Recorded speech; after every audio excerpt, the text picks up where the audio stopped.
Now, Australia has a fine tradition of keeping the lines of communication with space open. So I caught up with NASA's man down under, Glenn Nagle, to find out about some of our great achievements, which include everything from Neil Armstrong's first steps on the moon to the current Phoenix mission on Mars. 000 9 or 8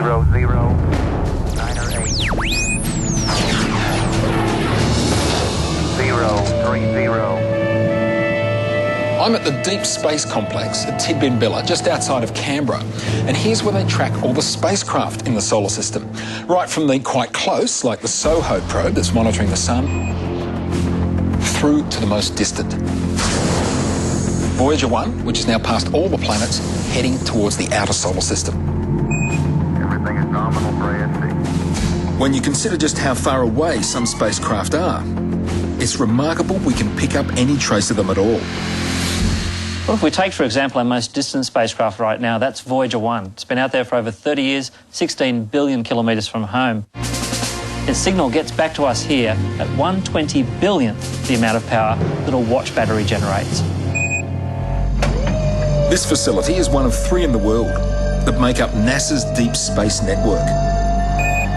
To have a network that can provide communication to all the spacecraft anywhere in the solar system, you need them separated by about 1/3 of the world each.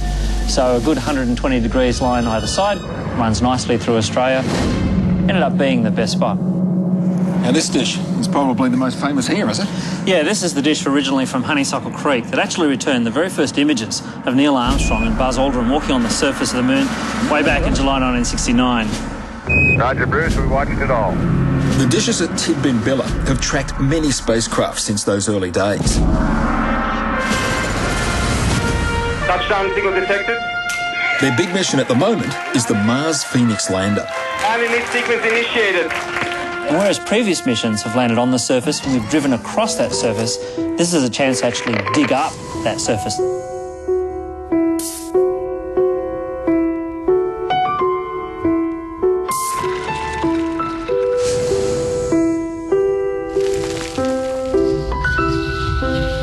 Especially now they've found water on the planet. And if Mars is ever to host a glass house full of asparagus and beans, it's likely the pictures will be beamed back to Earth through Australia's Deep Space Tracking Station. Roger, copy, loud and clear. 2 other major radio stations are also typically sighted. Goldstone Tracking Station in California and the Madrid Deep Space Communications Complex. But these 2 stations make up the other parts of NASA's Deep Space Network. Because it was NASA's radio telescopes tracking NASA's spacecraft, it was essentially the metaphoric equivalent to the fox guarding the henhouse. The Space Tracking Station at Honeysuckle Creek has a staff of about 100, and all but a handful are Australians. However, the station and its millions of dollars worth of sophisticated equipment is owned by the National Aeronautics and Space Administration of the United States. When astronaut Neil Armstrong takes his first steps on the moon, Australian stations will be the only ones receiving the television signal. We know that the Australian radio telescopes were the only stations that received the television transmissions. This means that the only video footage that the world saw would have to come from Australia. Even the Soviets would have to rely on parks to see these telecasts. So, if there was only one radio telescope in the world receiving these videos, then how could one verify whether the moonwalk videos were actually coming from space, or from pre-filmed tapes that the park's observatory was relaying to the world? To create a simulation is really not all that difficult, because if all the input comes from NASA and goes to NASA, and you knew that was the case, all Apollo communications were handled from and to NASA, so they had complete control. Reading through the Clavis website, I was surprised to find this admission from Jay Windley. There were 2 groups of people that dealt with telemetry during Apollo. The operators of the manned spaceflight network collected the radio signals from space and relayed them over landlines to the Mission Control Center, where they were collected and displayed. At MCC, the flight controllers interpreted the data and made decisions affecting the mission. Simulations were easy to set up. The instructors simply disconnected the outlying stations from the MSFN hub and substituted an equivalent stream of simulated data created by their own ground equipment. The controllers at MCC didn't know or care where the data came from. It was specifically designed this way so that simulations would be indistinguishable from the real thing. This statement from Windley was echoed nearly word for word by Robert Brannick. The flight controllers in the Mission Control Center, MCC, read only what was on their computer screens and wouldn't have known where the data came from. Thus, it can be argued the MCC flight controllers could be fooled by simulated data.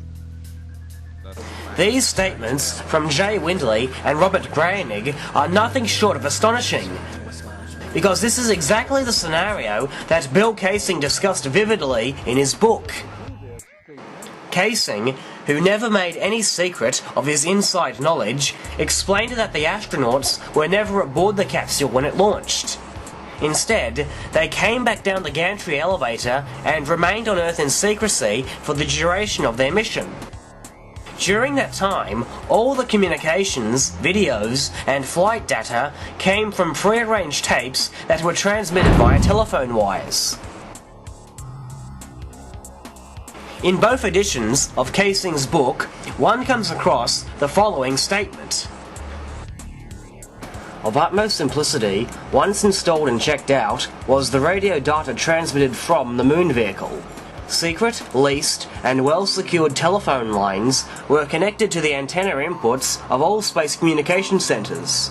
These included the major tracking stations in Australia, Africa, and the west coast of the United States.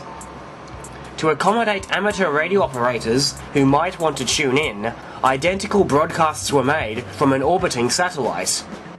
So perfect were all these simulations that the momentary blackout when the module was behind the moon was faithfully reproduced. And later, in a chapter called How the Electronic Data Was Transmitted Worldwide, the basic system was provided by direct wire connections interspersed with microwave transmissions. All were basically Bell system communications on a CIA basis. No monitors, or total hands-off by the lessers. At the input were, of course, the synchronized tape decks that provided the complete moon landing simulation. It should be noted that these included the response and recommendations of Mission Control at Houston. In other words, these tapes were not just transmissions from the moon, they included all the audio and simulated video from the moon set. Thus, Mission Control at Houston and all other communicators were speaking into essentially dead mics. Data sent into oscilloscopes, graphic recorders, and TV screens showing data displays, computer recordings, were all sent from this one master tape. Again, there could be no error since all of the events had been meticulously recorded even to the boo-boos, jokes, and seeming improvisations of the astronauts and their counterparts on Earth. Experience for this masterful presentation was derived from decades of soundtrack effort for both motion picture and TV presentations of science fiction adventures. Bill Kaysing goes on to say that once the time had come to return, the astronauts were simply loaded into a command module that was then airdropped above the ocean by a C-5A cargo plane. And what do you know? During a radio interview, an airline pilot called up to say that he saw just that when it was time for Apollo 15 to return. A pilot came on the air when I was doing a broadcast just like this one, and he says, Bill, I agree with you 100%. He says, I was flying from San Francisco to Tokyo, and I saw, along with several passengers, I saw a command capsule dropped out of a C-5A, and the red and white candy-striped parachutes opened, and it descended to the surface of the ocean. However, we have also seen evidence that the Apollo's 10 and 11 crews were in Earth orbit for the duration of their missions, not on the Earth as the Apollo 15 crew were. Meaning, a slightly different method of fake telemetry had to be used. We will discuss this a bit later.